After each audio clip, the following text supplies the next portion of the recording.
weird. I want people to see this. I mean, Fox News doing this great comparison between Trump and Biden, which is like, it's a great place to watch it because it's absurdity on Joining me top now of with absurdity reaction on to top Joe of Biden's absurdity. speech So blasting President Trump moments ago, Josh Kroshar. He's politics editor and chief political columnist at the National Journal, and Howie Kurtz, Media Buzz host and Fox News media analyst. Josh, you wrote a little bit about this over the weekend. How did you think Joe Biden did today? Well, look, he needed to give this speech. The fact that he's talking even though about he has law and absolutely order, nothing to do with the about violence, issues but that typically are on the president's strongest suits, that shows that they're concerned about perhaps losing ground in those suburbs, losing ground in an area where Joe Biden was before this doing quite well. But the speech that Biden gave was a pivot to the center speech. I mean, when he said, "Ask yourself, do I look like a socialist?" and when he called for the prosecution of vandals and rioters, which, you know, a lot of progressive prosecutors, DAs in these big cities aren't doing that. The fact that he's trying to push himself to the center and take on the left wing of his party shows how politically important it is and how he wants to react quickly to Trump's attacks. Howie, even the media was starting to say to the Biden campaign, like, what are you doing? Why aren't you out there? Why can't you make any of these statements? Do you think that they felt the pressure? Absolutely. I mean, that was the most full-throated denunciation. He's got one AirPod in his I've heard ear. Joe Biden Come on, give, guy. The campaign has been slow-footed and ultra-cautious. Joe Biden should have gone Just to wear Kenosha both of them this weekend, taken ownership of the issue, gone on a Sunday show. Instead, he hesitated, and now President Trump is going there tomorrow. And I think that he also gave the president a huge opening by having no mention of violence, street crime at the four-day Democratic convention. Look, the Biden campaign will say, look, he put out a video about Kenosha and Portland last week. He issued a statement. Sure, he did. But how many people saw that? Politics is about pounding away at a message, particularly when you're up against an incumbent president with a much louder megaphone. But it's his fault that Josh, the riots should are we make happening. anything about the choice of the Biden campaign? But to tactically not go to is what he's Wisconsin talking about, and he's campaign in correct southwestern when he's talking about Pennsylvania? tactics. Twice he said, he repeated that he is not going to ban fracking, and he seemed like he really wanted to make that message stick because maybe He's got a hearing aid in having the a other little ear. bit of success penetrating with that message in Pennsylvania. I think they want to wait to see what the president does, how the local community in Kenosha responds to the president's visit this week. I wouldn't be surprised if Joe Biden does end up going to Kenosha, given the importance of Wisconsin on the political map. I'd add one other thing, though. The Biden campaign is now spending money in Minnesota. It's a state that Hillary Clinton won in 2016, and he's also apparently visiting Minnesota in the coming weeks. Is Kenosha one of those places that they asked Trump not to show up? Than polls and spin. No, they and wanted the him to fact that you have come Biden and looking at that celebrate upper with them in the Midwest, those streets. states that Trump did so well in the last election, shows that they know this is having an impact, and they needed to respond as soon as possible. Howie, Republicans are feeling a little more bullish because they think that this topic works much better for them than coronavirus, as those cases, thankfully, continue to go down just a little bit. They're honest for that But crime split is on the moment. rise. And Kevin McCarthy, the House Minority Leader, wrote this on Twitter: those people who are vandalizing, looting, and committing violence in the streets aren't protesters, they're criminals, and they need to be arrested. This madness must stop. Can the Republicans continue? That tweet to makes it seem campaign like on we this live issue, in but like also a Mad Max world right now with address these people. Yeah, this like real issue that some Beirut in the people have, 1990s. the fact that, It's like questions I let about people know that's police not really happening right misconduct in at least now. some of You know, these it's not cases. that intense. So, Yeah.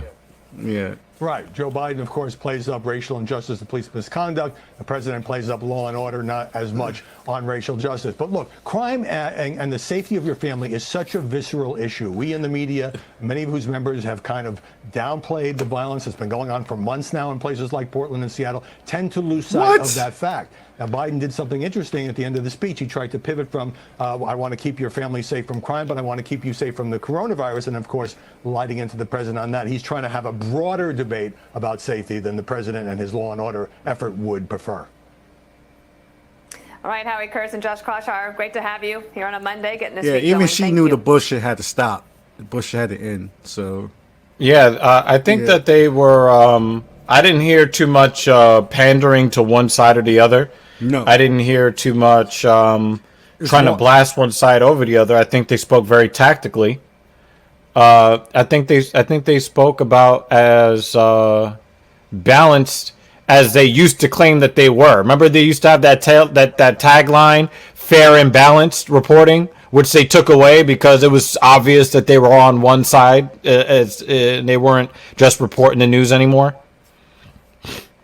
Yeah, that was not balanced. That was just the absurdity of the situation. I mean, it'd be different if like it was just like no one was getting shot in the streets, no one was getting murdered in the streets. This is different now. Like when you like this forced dichotomy of like Trump should do this. He's literally a president of like civil unrest that were like this is like the early stages of it. People are driving their pickup trucks through a city, tear gas and shooting at people. At this point, this is a little different than like, oh, he's doing a little tactical for elections. Like people are dying now in the streets.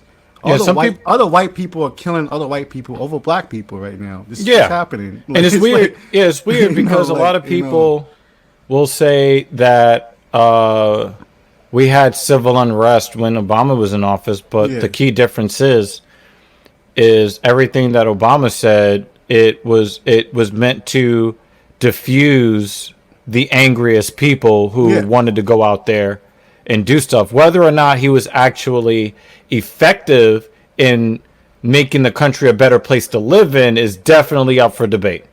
But I mean, we're here now with Trump, so that's the story. But when you look at Trump and how he handles these things, he's inciting people to be even angrier, not just on one side. When Obama spoke, he was trying to keep people on both sides from getting to, to this tipping point where it would just explode in, the violence in the streets and all of these kinds of things. But when Trump speaks, he'll say one statement and it will make both sides more angry.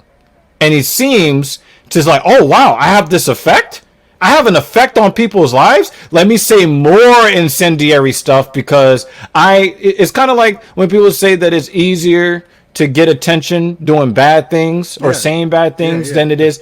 Because it's harder. You have to do actual work to get people to recognize you for good things. And that's what a lot of like Trump's sister and Trump's they say that, and they've been saying that. They've been recorded talking about. And the thing is, you can say bleeding heart liberals, libtards, blah, blah, blah. They're talking about family, people who have known him for the 70 plus years he's been on this planet, and they're telling you who he is. Us New Yorkers have known him for over 50 years. That he gaslights on purpose. That's what right. Like this is the kind of person he is. Yeah. A lot of the people that are riding his fucking jock only knew who he was since 2015. You've known of his existence for 5 years. Us New Yorkers have known for 50 years. His family has known for almost 70 years. And the people who know Donald Trump says, this guy has a lot of fucking issues. Yeah. But you think you know better than the people that have known him for decades upon decades upon decades. Yeah. Because you saw him get up there and wear a red hat. Oh, yeah, I know who he is. Right? I know that he's a stand-up guy because he says, let's make America great again. What? That's pretty much what's happening. People like just get the platitudes, they get the short, like the same thing when Apprentice was out. When he was on Apprentice, he had complete executive producer control of it. So things on the cutting room floor, editing room floor, was to shape his image, to make sure his image was shaped in a way, So now he's president, and that's on steroids. That's on immense steroids. What's happening now when it comes to driving his ego and driving his narcissism, and his kids are like just mirrors of him, even worse versions of him, more refined versions of him, makes him even more dangerous in some ways. Yeah, because I think that they know.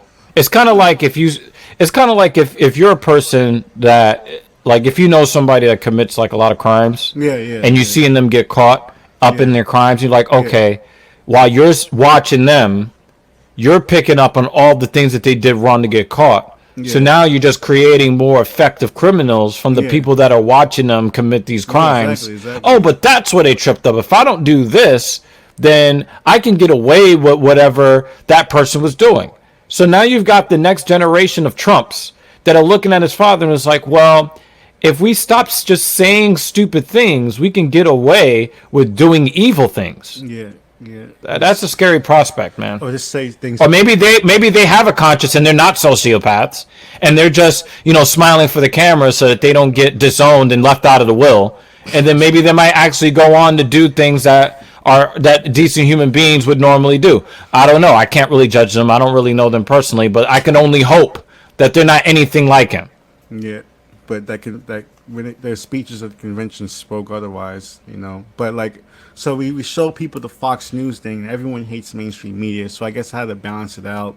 If Phil can play this next clip, Richard Wolff and Chris Hedges, it was like the complete opposite of the Fox News clip. This is what you call your radical left, if you want to call it that. You know, these are old white guys, so I doubt they're blowing stuff up. But these are like the ideology. You know, this. Yeah, I mean, this is. Isn't Richard Wolff an act.tv contributor? Yeah, he's a brilliant professor. He knows what he's talking about. He's not this. Shout out to act.tv. He's not this crazy YouTube guy. He's a genius scholar. By the people Democratic right here. oligarchic elite. Figures like Lloyd Blankfein, the former CEO of Goldman Sachs, and others made very public that if Bernie Sanders, to a lesser extent Warren, but particularly Bernie Sanders was the nominee, they would vote for Trump. So the whole least worst issue only applies to me and you. It doesn't apply to them. And so they anointed Joe Biden because Joe Biden serves their interests in the same way Trump does.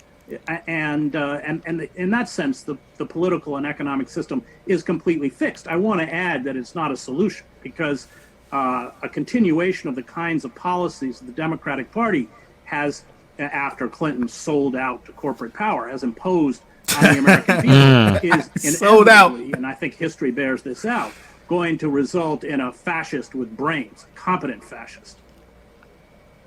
What do you see as positive going on? We just talked about what that. hope Trump's is there kids. that we can find a way forward other than the trails marked out by the Republicans, the Democrats, and all of that?